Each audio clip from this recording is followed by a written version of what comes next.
warahmatullahi wabarakatuh. Waalaikumsalam. Apa kabar Bapak hari ini, Pak? Alhamdulillah sehat walafiat. Amin. Mudah-mudahan kita sehat ya, Pak ya. Amin.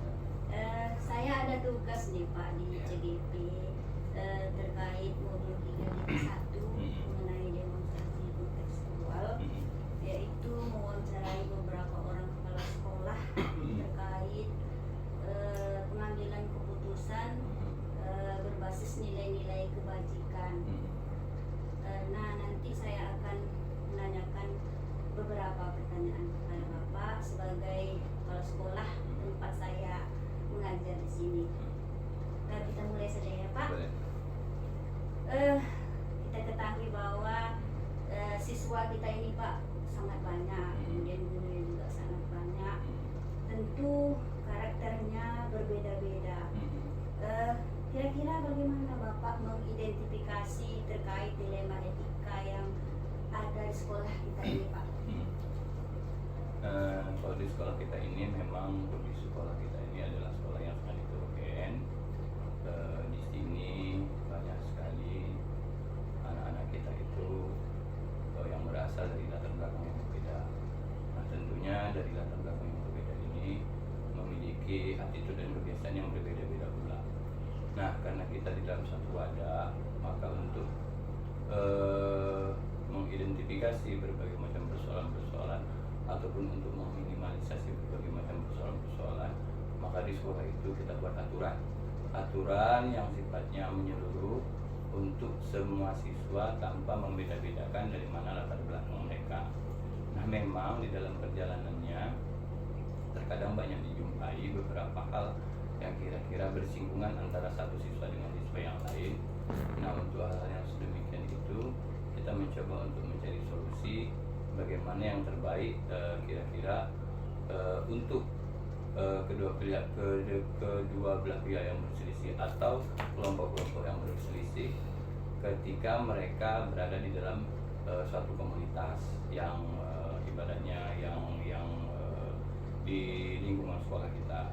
Nah, untuk tidak kemudian menganaktirikan atau menganakandungkan berbagai macam pihak itu, maka kita di sekolah ini mencoba untuk memberikan suatu kata sepakat terhadap aturan-aturan yang kira-kira bisa dilaksanakan oleh seluruh siswa di tempat kita.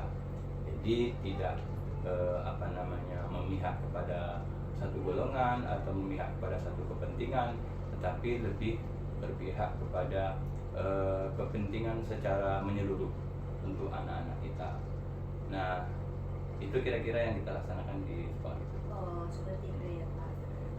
Selama ini, Pak, bagaimana Bapak menjalankan pengambilan keputusan sekolah, terutama kasus-kasus di mana ada kepentingan yang sama-sama benar atau sama-sama mengandung nilai-nilai kebajikan? Kalau kita di sekolah biasanya mengedepankan musyawarah untuk mufakat. Apapun keputusannya di sekolah ini, saya selalu mengedepankan rapat Dewan Guru sebagai ujung tombak untuk pengambilan keputusan. Walaupun memang beberapa hal bisa kita putuskan sendiri atau mengambil kebijakan sendiri, tetapi kalau saya pribadi memang lebih menginginkan bahwa keputusan itu adalah keputusan kolektif. Keputusan kolektif yang disepakati oleh guru, kepala sekolah menawarkan berbagai macam ibaratnya pilihan-pilihan yang nantinya bisa dianalisa, bisa kemudian dicermati oleh semua guru. Nah, pengambilan keputusan secara bersama itulah yang kemudian menjadi keputusan kolektif di sekolah ini. Nah, jadi kalau di sekolah kita memang kita lebih mengedepankan asas musyawarah mufakat menjadi sebuah kesepakatan bersama di dalam membuat keputusan. Seperti itu. Jadi keputusan itu harus bermusyawarah terlebih dahulu ya, Pak. Adakah langkah-langkah atau prosedur seperti apa biasanya Bapak melakukan selama ini? Kalau langkah-langkah dan prosedur biasanya kita mencoba untuk mengidentifikasikan berbagai macam persoalan-persoalan. Mengidentifikasikan persoalan-persoalan ini nanti akan bermuara kepada dengan siapa kita memutuskan persoalan-persoalan itu.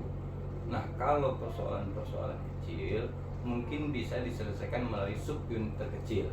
Misalnya di sekolah kita ini kan ada wali kelas, ada guru, ada wali kelas, ada bimbingan konseling, ada wakil-wakil kepala sekolah dan ada kepala sekolah.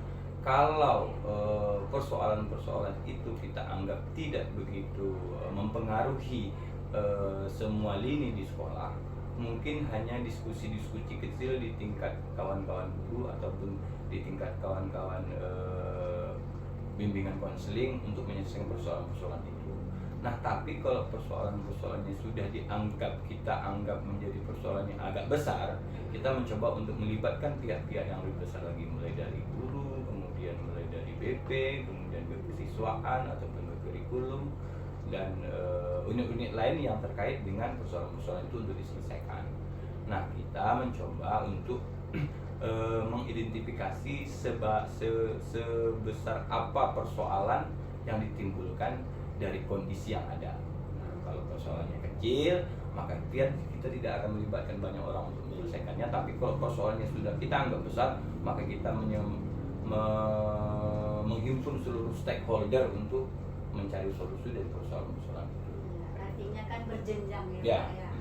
Tergantung besar kecilnya permasalahan itu.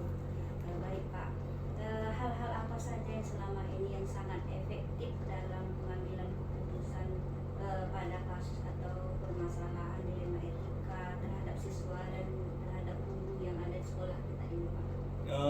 Yang jelas, kalau solusi untuk dari apa yang Ibu tanyakan itu, sepertinya musyawarah dan mufakat itu merupakan solusi terbaik. Iya. Karena kalau musyawarah mufakat ini bukan merupakan monopoli dari pemegang kebijakan.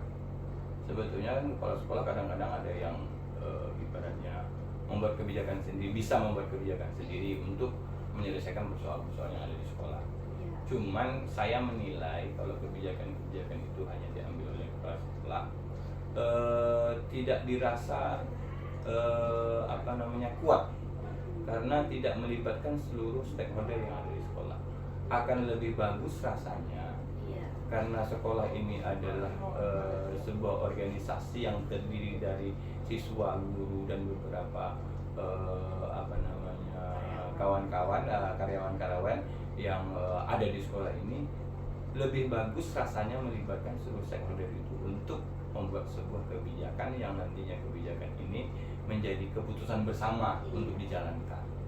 Kalau saya pada prinsipnya lebih cenderung pada musyawarah dan mufakat untuk membuat sebuah keputusan. Iya. Berarti intinya bermusyawarah dan bermufakat ya, Pak ya. Adakah hal-hal yang merupakan sebuah tantangan dalam pengambilan keputusan terkait permasalahan yang kita bicarakan tadi Bapak sebagai pemimpin sekolah ini? Tantangan selalu ada. Kadang-kadang yang menjadi berat untuk diputuskan itu kalau misalnya suatu persoalan itu menjadi sesuatu yang memiliki dualisme pendapat yang kuat. Misalnya satu persoalan, sebagian guru memiliki pendapat A, kemudian sebagian guru lagi memiliki pendapat B. Nah, untuk diputuskan sebagai satu kebijakan, ini rasanya kedua-duanya ini memiliki sebuah alasan yang kuat. Ada plusnya, ada minusnya gitu kan. Tetapi ketika misalnya kebijakan harus diambil, mau tidak mau apapun itu kebijakannya, ketika misalnya sudah disepakati misalnya pemikiran A kita ambil sebagai sebuah kebijakan, maka mau tidak mau yang lain harus mengikut dengan kebijakan itu. Ataupun misalnya kebijakan B yang kita ambil dengan plus minus dari kebijakan yang kita ambil itu, maka semua komponen juga harus mendukung keputusan yang kita ambil. Memang plus minus dari sebuah kebijakan itu pasti akan selalu ada. Tidak mungkin sebuah kebijakan itu sempurna dan tidak menimbulkan berbagai macam celah-celah yang kira-kira itu bisa menjadi suatu kekurangan dari sebuah kebijakan. Pasti semua kebijakan itu pasti punya plus, pasti juga punya minus. Cuma sebesar apa plus minusnya itu yang kemudian menjadi pertimbangan dari pengambilan sebuah kebijakan. Berarti ada plus minusnya Ya. dalam suatu keputusan ya Pak. Untuk mengambil keputusan itu apakah ada Bapak jadwal tertentu untuk menyelesaikan permasalahan? Ya, kalau untuk menyelesaikan persoalan-persoalan di sekolah kita sifatnya insidental. Kalau persoalan-persoalan itu timbul karena tidak diharapkan, Iya. maka membutuhkan penanganan yang segera mungkin agar persoalan-persoalan itu tidak membias kemana-mana.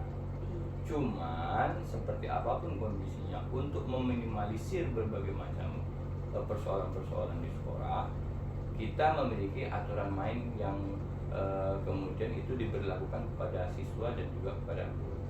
Nah, kalau siswa punya peraturan sekolah, guru juga punya peraturan untuk guru ulang.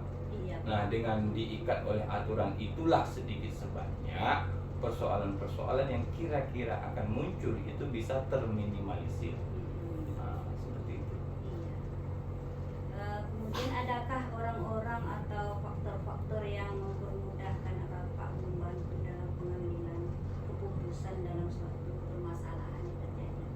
Kalau untuk membantu untuk membuat sebuah keputusan, memang di sekolah kita ini kita menganut penanganan dari hal-hal yang kecil ke hal-hal yang besar gitu. Iya. Yang pertama itu kita mulai dari guru, kemudian dari guru naik ke wali kelas.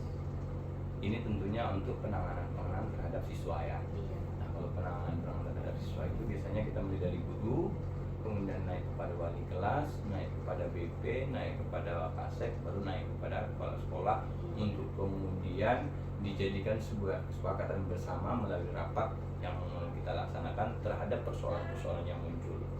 Tapi kalau masih bisa diselesaikan di tingkat bawah, ibaratnya di tingkat tahap awal, misalnya tahap pertama gitu ya, alhamdulillah. Kalau tidak bisa, maka kita naikkan lagi dia ke grade yang selanjutnya. Kemudian kalau tidak bisa juga selesai, naikkan lagi ke grade yang selanjutnya. Tidak juga bisa selesai, baru kita membuat sebuah keputusan bersama, biasanya didapat dalam rapat dewan Iya. untuk menyelesaikan persoalan-persoalan yang kira-kira susah untuk diselesaikan.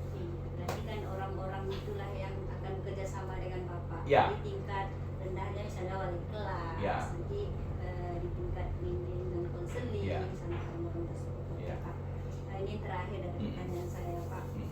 Dari semua hal yang setelah disampaikan tadi, apakah ada pembelajaran yang Bapak ambil dari pengalaman Bapak dalam hal pengambilan keputusan dilema etika ini Pak?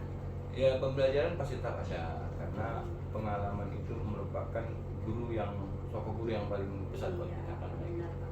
Jadi sebuah persoalan kadang-kadang bisa membuat kita semakin dewasa. Iya. Kita bisa mengevaluasi, kemudian kita juga bisa memawas diri gitu kan, agar misalnya sebuah persoalan itu kita jadikan pelecut untuk kita untuk berubah. Karena memang tidak ada manusia yang sempurna, tidak ada manusia yang tidak membuat kesalahan, tidak ada manusia yang tidak memiliki sifat kelalaian dan lupa, karena memang itu sudah kodratnya kita sebagai manusia ya kan. Kita punya kelebihan, kita punya kekurangan. Kadang-kadang dengan kekurangan itu kita menjadi orang yang didiskreditkan. Kadang-kadang dengan kelebihan itu kadang-kadang kita mau jumawa, sehingga kadang-kadang kita lupa diri dan sebagainya. Nah, kesemuanya itu memang harus kita jadikan sebagai pengalaman, yang pengalaman ini merupakan sosok guru yang terbesar bagi kita untuk membuat kita lebih dewasa di masa depan. Oke Pak, terima kasih Pak atas waktunya Sama-sama. untuk wawancara